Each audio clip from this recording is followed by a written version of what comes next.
ಎಲ್ಲರಿಗೂ ನಮಸ್ಕಾರ. ಇವತ್ತು ನಾನಿಲ್ಲಿ ಪನ್ನೀರ್ ಬಿರಿಯಾನಿನ ಶೇರ್ ಮಾಡ್ತಾ ಇದ್ದೀನಿ. ನಾನು ಕೂಡ ಇದು ಫಸ್ಟ್ ಟೈಮ್ ಮಾಡಿದ್ದು, ಬಟ್ ಚೆನ್ನಾಗಿ ಬಂದಿತ್ತು, ಹಾಗಾಗಿ ನಿಮಗೂ ಕೂಡ ಶೇರ್ ಮಾಡ್ತಾ ಇದ್ದೀನಿ. ಫಸ್ಟಿಗೆ ನಾನಿಲ್ಲೊಂದು 200 ಗ್ರಾಮ್ಸ್ ಆಗೋಷ್ಟು ಪನ್ನೀರನ್ನ ತೊಗೊಂಡಿದ್ದೀನಿ. ಅದನ್ನು ಚಿಕ್ಕದಾಗಿ ಅಂದರೆ ಮೀಡಿಯಮ್ ಸೈಜ್, ತುಂಬ ದೊಡ್ಡದಾಗಿನೂ ಇಲ್ಲ ಚಿಕ್ಕದಾಗಿನೂ ಇಲ್ಲ, ಆ ಥರ ಮೀಡಿಯಮ್ ಸೈಜಲ್ಲಿ ಕಟ್ ಮಾಡಿ ಇಟ್ಕೊಂಡಿದ್ದೀನಿ. ಅದನ್ನು ಕಟ್ ಮಾಡಿಕೊಂಡು ಫಸ್ಟು ಒಂದು ಸ್ವಲ್ಪ ನಾವು ಏನು ಬಿರಿಯಾನಿ ಮಾಡ್ತೀನಿ ಆ ಕುಕ್ಕರಿಗೆ ಎಣ್ಣೆ ಹಾಕ್ಕೊಳ್ತಾ ಇದ್ದೀನಿ, ಕುಕ್ಕಿಂಗ್ ಆಯಿಲ್. ಆ ಕುಕ್ಕಿಂಗ್ ಆಯಿಲಲ್ಲೇ ಸ್ವಲ್ಪ ಫಸ್ಟು ಈ ಪನ್ನೀರ್ ಕ್ಯೂಬ್ಸನ್ನು ಫ್ರೈ ಮಾಡಿ ತೆಗೆದಿಟ್ಕೊಳ್ಳೋಣ. ಆಮೇಲೆ ಇದೇ ಆಯಿಲ್ಗೆ ಸ್ವಲ್ಪ ಚಕ್ಕೆ, ಲವಂಗ, ಏಲಕ್ಕಿ ಇವನ್ನೆಲ್ಲ ಹಾಕಿ ಫ್ರೈ ಮಾಡ್ಕೊಂಡಿದ್ದೀನಿ. ಆಮೇಲೆ ಚಿಕ್ಕದಾಗಿ ಕಟ್ ಮಾಡಿ ಇಟ್ಕೊಂಡಿರುವಂತಹ 2 ಈರುಳ್ಳಿನ ನಾನು ಈ ಆಯಿಲಲ್ಲಿ ಹಾಕಿ ಈರುಳ್ಳಿ ಸ್ವಲ್ಪ ಕೆಂಪಗಾಗೋವರೆಗೆ ಫ್ರೈ ಮಾಡಿಕೊಂಡು, ಆಮೇಲೆ ಟೊಮ್ಯಾಟೊ, ಒಂದು ದೊಡ್ಡ ಟೊಮ್ಯಾಟೊ ಕಟ್ ಮಾಡಿ ಇಟ್ಕೊಂಡಿದ್ದೆ, ಆ ಟೊಮ್ಯಾಟೊ ಕೂಡ ಇದರಲ್ಲೇ ಹಾಕಿ ಫ್ರೈ ಮಾಡ್ಕೊಳ್ತಾ ಇದ್ದೀನಿ.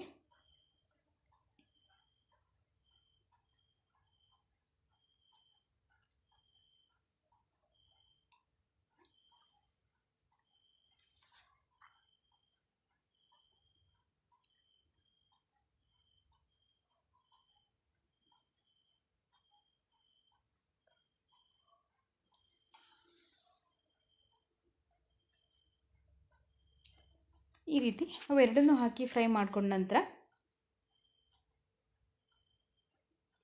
ರುಚಿಗೆ ಎಷ್ಟು ಬೇಕೋ ಅಷ್ಟು ಉಪ್ಪು, ಹಾಗೆ ಒಂದು ಚಿಟಿಕೆ ಆಗಷ್ಟು ಅರಿಶಿನ ಪುಡಿನ ಅದಕ್ಕೆ ಹಾಕ್ಕೊಳ್ಳೋಣ.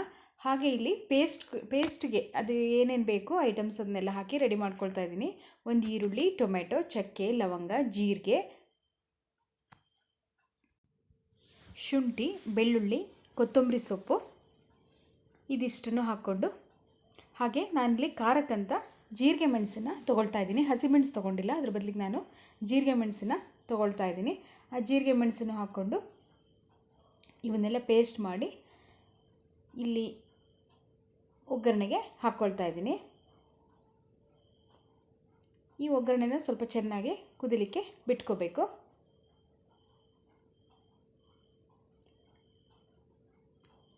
ಇದು ಚೆನ್ನಾಗಿ ಕುದ್ದ ನಂತರ ಎಣ್ಣೆ ಎಲ್ಲ ನೋಡಿ ಚೆನ್ನಾಗಿ ಬಿಟ್ಕೊಂಡಿದೆ. ಈಗ ರುಚಿಗೆ ತಕ್ಕಷ್ಟು ಸ್ವಲ್ಪ ಉಪ್ಪು, ಹಾಗೆ ಒಂದು ಚಿಟಿಕೆ ಆಗೋಷ್ಟು ಅರಿಶಿನ ಪುಡಿ ಇದಿಷ್ಟನ್ನು ಹಾಕ್ಕೊಳ್ಳೋಣ. ಹಾಕ್ಕೊಂಡು ಸ್ವಲ್ಪ ಚೆನ್ನಾಗಿ ಕುದಿಸ್ಕೊಳ್ಳೋಣ. ಆ ನಂತರ ಇದಕ್ಕೆ ನೀರು ಹಾಕ್ಕೊಳ್ತಾ ಇದ್ದೀನಿ. ನಾವು ಏನು ಅಕ್ಕಿ ಎಷ್ಟು ತೊಗೊಳ್ತೀವೋ ಅದ್ರ ಡಬಲ್ ಆಗೋಷ್ಟು ನೀರು ಹಾಕ್ಕೊಳ್ತಾ ಇದ್ದೀನಿ. ಅಕ್ಕಿನೂ ಕೂಡ ನಾನಿಲ್ಲಿ ಇದು ಮಾಡೋಕ್ಕಿಂತ ಒಂದು 1/4 ಗಂಟೆ ಮೊದಲೇ ನೆನೆ ಹಾಕ್ಕೊಂಡಿದ್ದೀನಿ. ಹಾಗೆ ಇದಕ್ಕೆ ಒಂದು ಸ್ವಲ್ಪ ಬಿರಿಯಾನಿ ಮಸಾಲ ಪುಡಿ ಇದೆಯಲ್ಲ, ಅದನ್ನು ಸ್ವಲ್ಪ ಹಾಕ್ಕೊಳ್ತಾ ಇದ್ದೀನಿ. ಈಗ ಎಲ್ಲವನ್ನು ಚೆನ್ನಾಗಿ ಮಿಕ್ಸ್ ಮಾಡಿಕೊಂಡು ಚೆನ್ನಾಗಿ ಕುದಿ ಬರಲಿಕ್ಕೆ ಬಿಡೋಣ. ಇದು ಕುದ್ದ ನಂತರ ನೆನೆಸಿಟ್ಕೊಂಡಂತಹ ಅಕ್ಕಿ, ಆಮೇಲೆ ಮೊದಲೇ ಫ್ರೈ ಮಾಡಿಟ್ಕೊಂಡಿದ್ದೀವಲ್ಲ ಪನ್ನೀರ್, ಆ ಪನ್ನೀರನ್ನು ಕೂಡ ಮಿಕ್ಸ್ ಮಾಡ್ಕೊಳ್ಳೋಣ. ಇವನ್ನೆಲ್ಲ ಮಿಕ್ಸ್ ಮಾಡ್ಕೊಂಡ ನಂತರ ಜಾಸ್ತಿ ನಾವು ಅದನ್ನು ಶೇಕ್ ಮಾಡ್ತಾ ಇದ್ದರೆ ಎಲ್ಲ ಪುಡಿ ಆಗೋ ಚಾನ್ಸಸ್ ಇರುತ್ತೆ. ಹಾಗಾಗಿ ತುಂಬ ಶೇಕ್ ಮಾಡಿದೆ, ಲೈಟಾಗಿ ಹೀಗೆ ತಿರುವಿ ಹಾಕಿ ಆ ನಂತರ ನಾವು ಕುಕ್ಕರ್ ಲಿಡ್ಡನ್ನು ಮುಚ್ಚೋಣ. ಹಾಗೆ ಇಲ್ಲಿ ಸ್ವಲ್ಪ ದ್ರಾಕ್ಷಿ ಗೋಡಂಬಿ ಕೂಡ ನಾನು ಸೇರಿಸ್ಕೊಳ್ತಾ ಇದ್ದೀನಿ. ಇದು ಆಪ್ಷನಲ್, ಬೇಕಾದರೆ ಹಾಕ್ಕೋಬೋದು, ಇಲ್ಲಾಂದರೆ ಬಿಡ್ಬೋದು.